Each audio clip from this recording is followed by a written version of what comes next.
말씀을 통해서 하나님이 어떤 분이신가를 알아갈 수 있는 복된 시간이 되기를 주님의 이름으로 축복합니다. 우리가 살아가는 이 세상의 모든 역사의 주인은 하나님이십니다. 사람들이 제각각 자기 인생을 살아가고 나라들마다 나름대로 자신들의 뜻을 세우고 계획을 세우고 그렇게 나라들이 진행되어져 가는 것 같지만은 배후에 보이지 않는 하나님의 그 섭리와 뜻에 의해서 세상의 모든 역사가 움직여집니다. 그런데 하나님이 세계를 통치하시는 방식을 우리 사람들이 이해하는 것이 쉽지가 않습니다. 성경을 통해서 우리가 하나님이 살아계시고 하나님이 일하시는 내용들을 우리는 봅니다.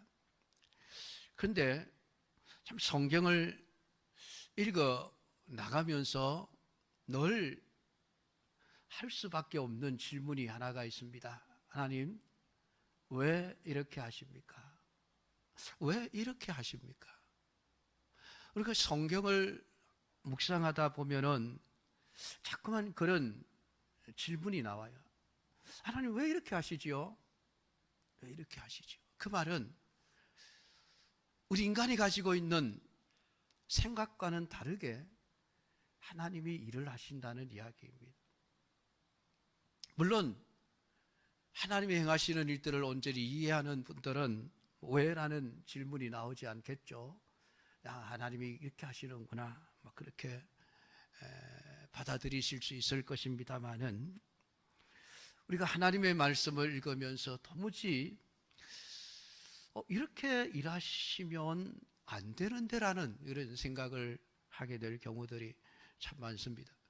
우리가 하박국서를 읽어보면 하박국 선지자도 그런 의문을 가지고 있었죠. 하나님 왜요? 하나님 왜 이렇게 일하십니까? 라는 질문이었습니다. 하나님 왜 악인들은 형통하고 왜 의인들이 고통을 당하는 일이 있습니까? 이건 아니지 않습니까? 악인들은 벌을 받아야 되고 의인들은 상을 받아야 되는데 지금 세상은 거꾸로 흘러가고 있습니다. 왜 이렇게 하십니까? 또 의인들이 고통을 당하고 있음을 하나님 다 보고 계실 텐데 왜 하나님 침묵하십니까? 하박국이 세상의 모든 돌아가는 역사를 보면서 가졌던 의문이 하나님 왜요? 라는 의문이었습니다.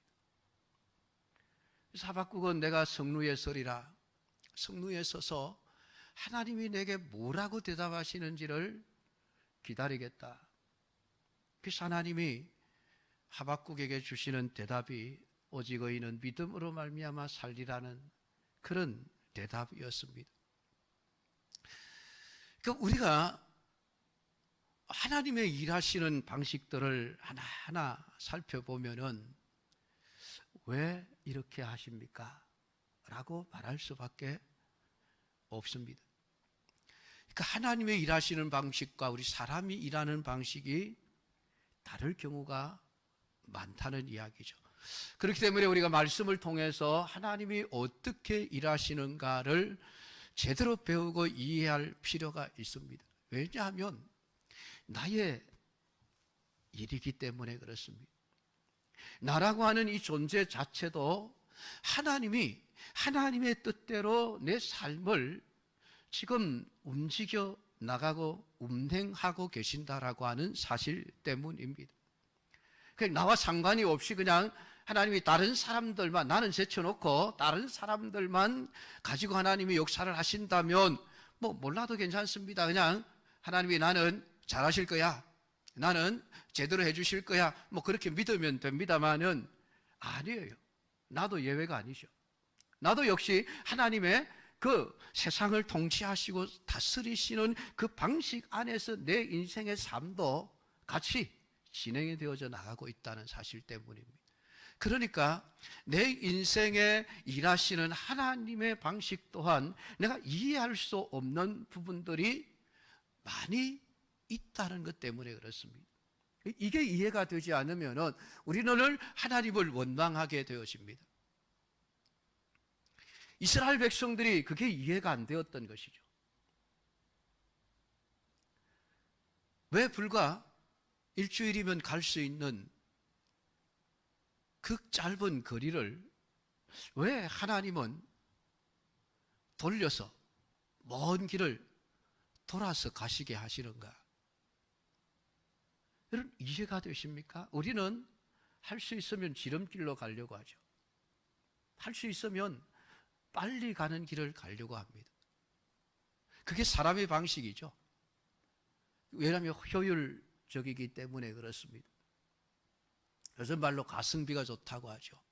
수고는 적게 하고 효과는 빨리 많이 거두려고 하는 그 실용주의 사고방식 속에서는 하나님이 하시는 일이 이해가 안 되는 거예요.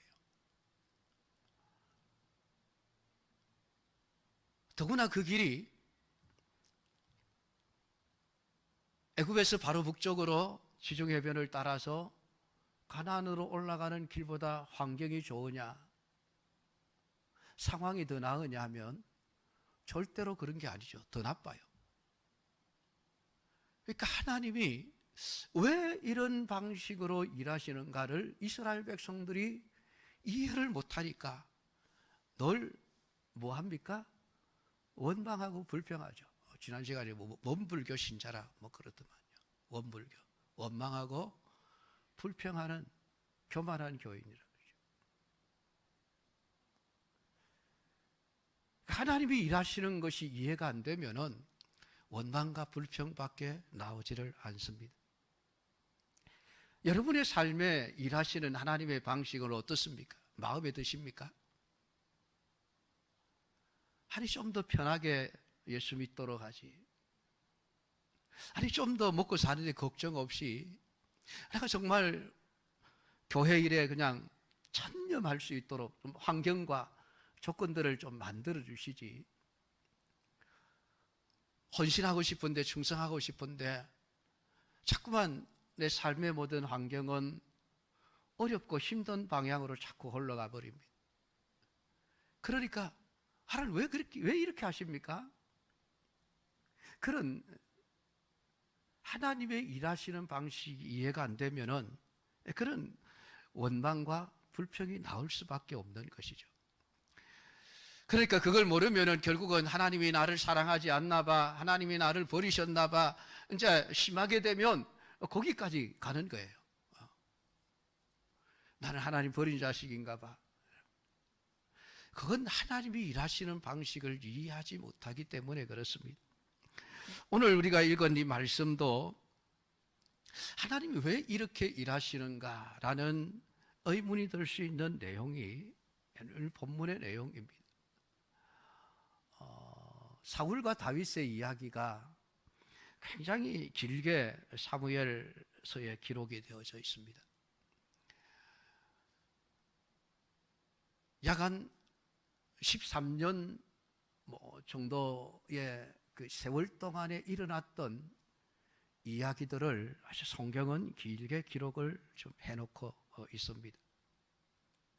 그러니까 사울과 다윗의 이야기를 우리가 좀 묵상하면은 하나님 왜 이렇게 일하십니까? 여러분 우리가 그렇게 의문을 가질 수밖에 없어요. 왜냐하면 지난 시간에 이미 그 아말렉과의 전쟁을 통해서 하나님은 내가 사울을 버려 왕이 되지 못하게 했다. 하나님이 사울을 버리셨습니다. 오늘 본문 1절에서도 내가 이미 사울을 버려 이스라엘 왕이 되지 못하게 하였다 라는 말씀을 하고 있습니다. 그러면서 내가 이미 다른 왕을 세우기로 작정하셨다는 사실을 이야기하고 있습니다.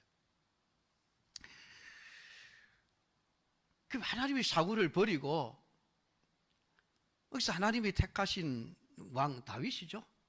이새의 막내 아들 다윗인데, 다윗을 왕으로 세우고자 하셨으면은 그냥 그 즉각 사울을 왕의 자리에서 그냥 내려오게 만드시고 다윗을 바로 왕의 자리에 올리시면 되지 않습니까?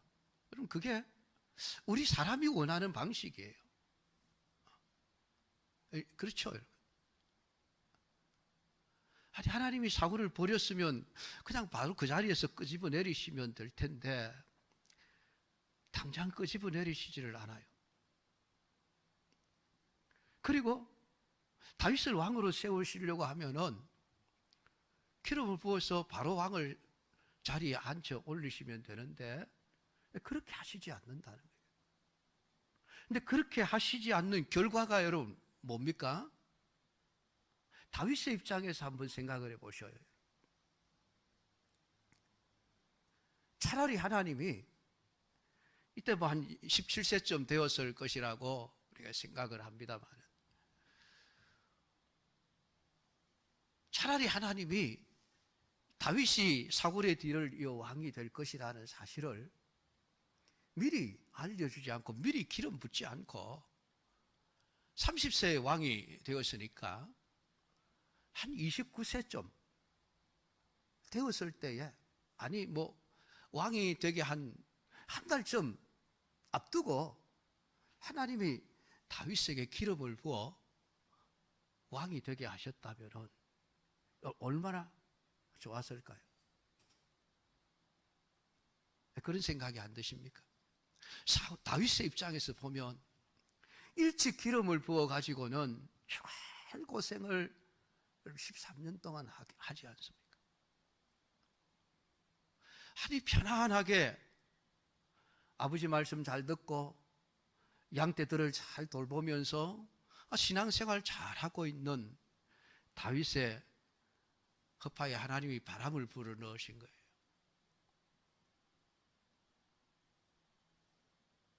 그것 때문에 다윗이 오히려 더 영광스럽게 되고 더 편하게 되고 더 좋은 삶이 주어졌다고 한다면은 지금 참 잘하셨습니다, 하나님. 우리 그렇게 이해를 할 수 있을 겁니다. 근데 문제는 다윗이 죽을 고생을 한다는 거예요. 그러니까 왜 하나님이 그렇게 하시느냐라고 하는 것이죠. 사울을 버려 왕이 되지 못하게 하면 이때가 아니라 한 13년 정도 지난 후에 그때 가서 사울을 버려 왕이 되지 못하게 하시면 되지 않습니까? 근데 왜 미리 또 일찌감치 내가 너를 버렸다, 왕이 되지 못한다, 다른 사람을 왕으로 세우겠다. 그러니까 사울이 여러분 13년 동안 그 다윗을 죽이려고 얼마나 더 악해집니까? 더 악해져 가지 않습니까?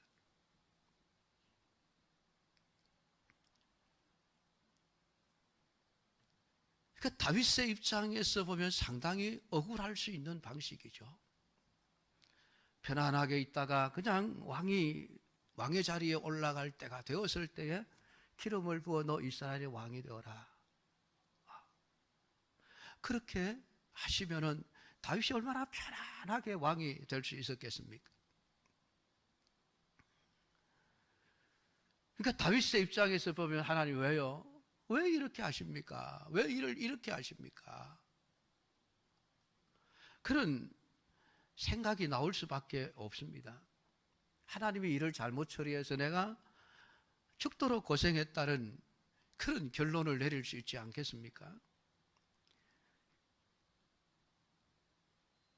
오늘 우리가 우리 개인의 입장에서만 생각하면은 우리들 자신에게 일어나는 힘든 일, 우리 괴로운 일, 고통스러운 일들 앞에서 우리는 다 그런 생각을 하게 되어집니다. 하나님 왜요? 왜 이렇게 하십니까? 그것은 우리가 하나님의 일을 생각하지 않고 하나님의 일하심을 생각하지 않고 우리 자신들의 입장에서만 생각하기에 나오는 생각들이죠. 우리가 세상에서 성도들이 고난을 받는 것에 대해서 우리가 쉽게 하는 말이 하나님 우리의 신앙을 단련하기 위해서, 우리 믿음의 연단을 위해서 우리를 고난 가운데 들여보내신다라는 말을 우리는 쉽게 잘합니다. 어쩌면 우리의 현재 당하는 고난을 정당화할 수 있고 또 우리의 마음을 다잡을 수 있는 가장 좋은 이유라고 말할 수 있을 것입니다. 그러나 정말 진짜로 고난을 당하는 가운데 하나님이 이것은 내 믿음을 연단하기 위해서 주신 고난이다, 진짜 실제로 그렇게 받아들이는 성도들이 과연 얼마나 되겠느냐라고 하는 것이죠. 아마도 많은 성도들이 하나님을 원망하고 불평하고 낙심하는 방향으로 가게 될 것입니다.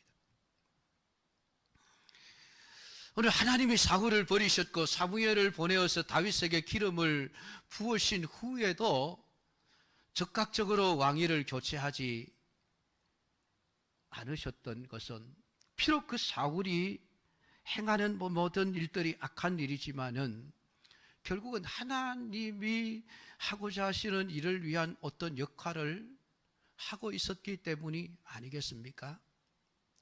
물론 정확하게 우리가 하나님이 왜 사울을 그렇게 쓰셨는가에 대해서 우리는 정확한 답을 알 수는 없습니다. 성경이 명확하게 말을 하지 않기 때문에 그렇습니다. 왜 다윗을 그렇게 신앙의 그 연단을 하셨는지, 왜 그 고난의 삶을 살게 하셨는지에 대해서도 명확한 답을 우리는 말할 수가 없습니다.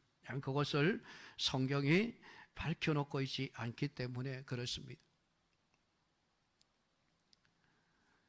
그럼에도 불구하고 오늘 우리가 하나님이 세상의 모든 역사를 통치하시고 다스리시는 분이라고 한다면은 이 하나님이 행하시는 모든 일이 우리의 생각에 맞지 않지만은 하나님이 행하시는 일들 이유가 없이 행하시지는 않을 것이다라고 하는 분명한 확신을 가져야 한다는 사실입니다. 물론 그렇다고 해서 사울이 자원해서 하나님의 일을 생각하고 하나님의 일을 한다는 그런 의미가 아닙니다. 하나님이 사울의 그 불신앙과 사울의 그 악함조차도 하나님이 원하시는 일을 위해서 사용하신다는 의미로 우리가 이해를 해야 될 것입니다.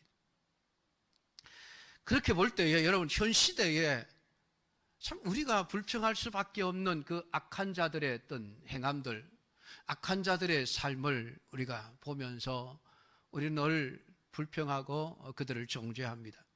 그러나 그럼에도 불구하고 그들 역시 하나님의 하시는 그 섭리 안에서 자신들이 해야 될, 감당해야 될 몫을 감당해 나가고 있다라는 사실입니다. 그러니까 악인의 번성도 결국은 하나님의 일의 한 부분이라는 것입니다. 그래서 성경은 악인도 악한 날에 적당하게 지으셨다, 그렇게 말씀을 하고 있습니다. 악인이 번성하고 세상의 현실이 결코 신자에게 유리하게 전개되지를 않습니다. 그걸 보면서 많은 신자들이 실망을 하죠. 낙심을 합니다. 그러나 하나님은 악인이 번성하고 성도들이 고통을 당하는 가운데서도 하나님은 자기 백성을 그냥 내팽겨 쳐버리고 계신 것이 아니라 하나님이 여전히 일하고 계신다는 사실을 알아야만 합니다. 오늘 1절에 하나님이 사무엘을 향해서 너 왜 언제까지 그를 위하여 슬퍼하겠느냐 라고 사무엘을 책망하시는 말씀을 보게 되어집니다. 아마 사울이 하나님께 버림받은 사실을 생각하면서 사무엘은 인간적으로 참 사울이 안 됐다, 불쌍하다, 가슴이 아프다 아마 그런 감정을 느끼면서 그 때문에 그를 위하여 슬프게 하루하루를 보내고 있었던 것입니다.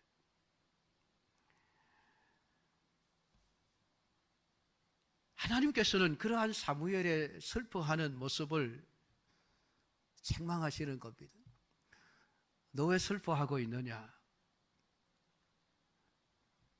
하나님이 사무엘의 슬퍼하는 모습을 책망하시는 것은 사무엘이 뭘 잘못했기 때문에 그렇습니까? 하나님의 일하심을 보지 못하고 있기 때문이라는 것이죠. 하나님이 사울을 버렸다고 해서 하나님이 이제는 더 이상 아무것도 안 하시는 것이 아니라 사울을 버린 것과 상관없이 하나님은 여전히 자기가 하고자 하시는 일들을 계속해 나가고 있는 거예요. 우리가 믿어야 될 것이 바로 그것입니다. 내 삶에 어려움이 오고 내 인생에 아픔이 오고 고통이 올 때에 하나님이 그냥 나를 내버려 두고 내팽개쳐 둔 것이 아니라 그 내가 어려움을 겪는 상황에서도 하나님은 여전히 하나님의 일을 준비하시고 계신다라고 하는 것이죠. 그래서 하나님은 사무엘에게 너는 뿔에 기름을 채워가지고 가라. 내가 너를 베들레헴 사람 이새에게로 보내리니 이는 내가 그의 아들 중에서 한 왕을 보았느니라 하시는지라. 하나님은 사무엘이 슬퍼하며 앉아 있는 것을 그만하고 이제 네 할 일을 해야 하지 않느냐. 사실 하나님이 이 말씀을 하시기 전에 사무엘은 하나님 앞에 기도했어야만 합니다. 하나님이 사울을 버렸으니까 이제 하나님이 어떻게 하실 것입니까? 하나님이 사울을 버리셨는데 앞으로 이 나라가 어떻게 되겠습니까? 하나님 어떻게 하시렵니까? 여러분 그것 가지고 기도했어야 하지 않습니까? 사무엘이. 근데 지금 사무엘은 사울이 버림받았다는 사실 때문에 슬퍼하고 앉아있기만 한 거예요. 그러니까 하나님이 하도 답답하시니까 사무엘아 너 언제까지 그렇게 슬퍼할래? 네가 해야 될 일이 있는데 왜 그 일을 할 생각을 안 하느냐라고.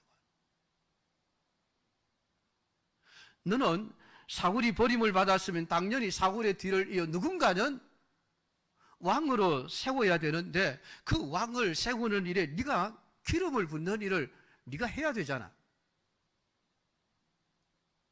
근데 너는 하나님의 어떤 일들은 생각하지 않고 지금 네 감정만을 가지고 지금 사울의 버림받음을 인하여 슬퍼하며 앉아있느냐라고 하는 거예요. 결국 사무엘은 지금 하나님은 사울을 버렸고 사울을 버렸을 때 하나님은 사울의 뒤를 이어 또다시 이스라엘의 왕이 될 자를 이미 하나님은 다 선택하고 계셨던 것이죠. 근데 사무엘은 지금 그것을 보지 못하는 것입니다. 제가 자주 인용을 합니다만 아브라함이 독자 이삭을 번제로 드리라고 말씀하셨을 때에 아브라함이 그 말씀을 행하기 위해 이삭과 함께 모리아 땅을 향해서 갑니다. 그때에 아들 이삭이 아버지 불과 나무는 우리가 지금 가지고 가는데 번제할 어린 양은 어디 있습니까? 라고 질문을 던집니다. 여러분 그 질문을 받았을 때의 아브라함의 마음이 어땠을까요? 참 얼마나 아팠을까요? 그 이삭의 질문에 아브라함이 뭐라고 대답을 합니까? 번제할 어린 양은 하나님이 자기를 위하여 친히 준비하시리라는 답을 했습니다.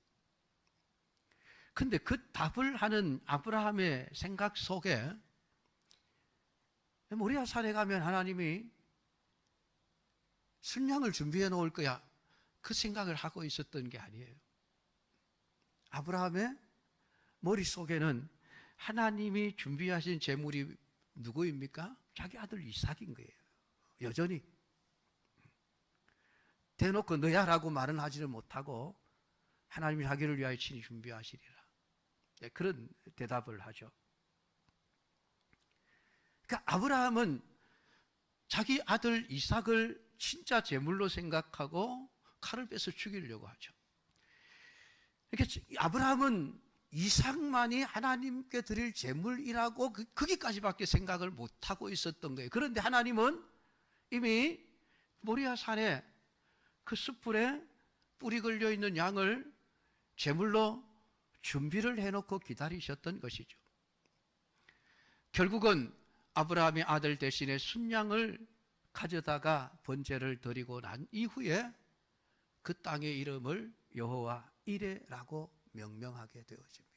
아, 하나님이 준비해 놓으셨구나. 하나님이 일하고 계시는구나. 내가 알지 못했는데 하나님은 모든 것을 다 준비해 놓고 계셨구나. 이걸 깨닫는 것이 우리 믿음의 유익인 거예요. 그럼 사무엘은 여전히 지금 그것을 깨닫지 못하는 것이죠. 사울이 버림받았다는 사실만이 슬픔이 되어 있습니다. 그러나 하나님이 지금 다음을 준비하고 계신다는 것에 대해서 지금 사무엘이 생각을 못하는 것이지요.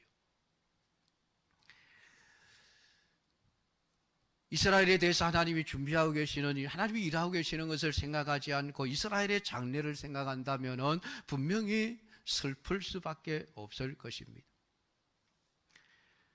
그러나 하나님은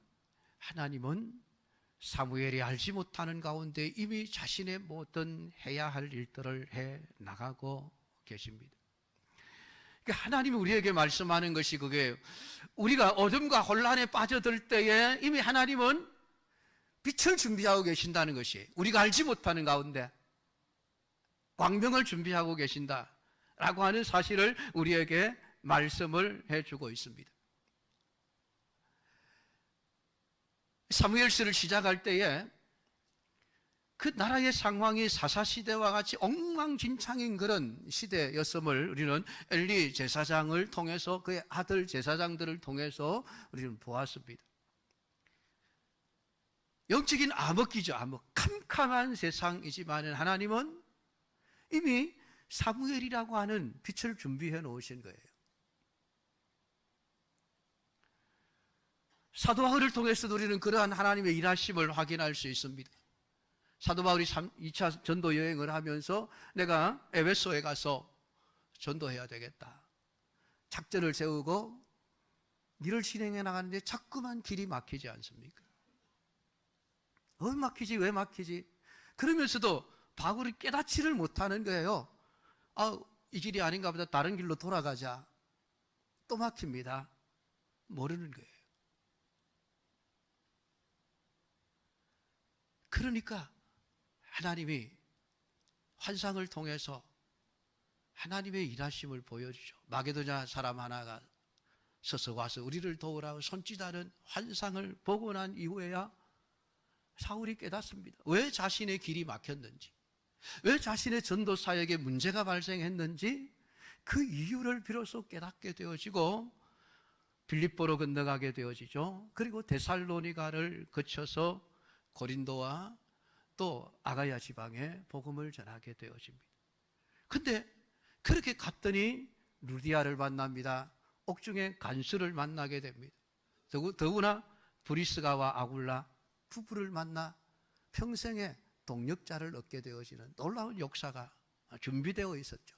그러니까 우리가 알지 못하는 가운데 우리는 왜 안 되지라고 생각하지만 하나님은 오늘 우리를 위해서 항상 더 좋은 것들을 준비해놓고 역사하고 일하시고 계시는 분이 하나님이시다라고 하는 것을 우리에게 말씀을 해주고 있는 것이죠. 오늘 사무엘과 사울의 이야기를 통해서 하나님이 어떤 분이신가를 우리가 알기를 원하십니다. 오늘 우리의 삶에 슬픔이 오고 아픔이 오고 고통이 올 때에 우리는 그 아픔과 눈물과 고통만을 붙들고 힘들어하지만은 하나님은 그 가운데서도 우리를 위하여 이미 일하고 계신다라고, 모든 것을 준비하고 계시는 분이시라는 사실을 여러분들이 깨닫게 되어지고 여러분의 삶 속에서 이런 상황이 되었을 때에 오늘 이 말씀을 생각하면서 그래, 하나님이 일하고 계시지, 하나님이 우리를 위하여 선한 일을 준비하고 계시지, 그 믿음을 가지고 오늘 슬픔을 거치고 하나님이 원하시는 길을 걸어갈 수 있는 참된 믿음의 사람들로 세워지기를 주님의 이름으로 축복합니다. 기도하겠습니다.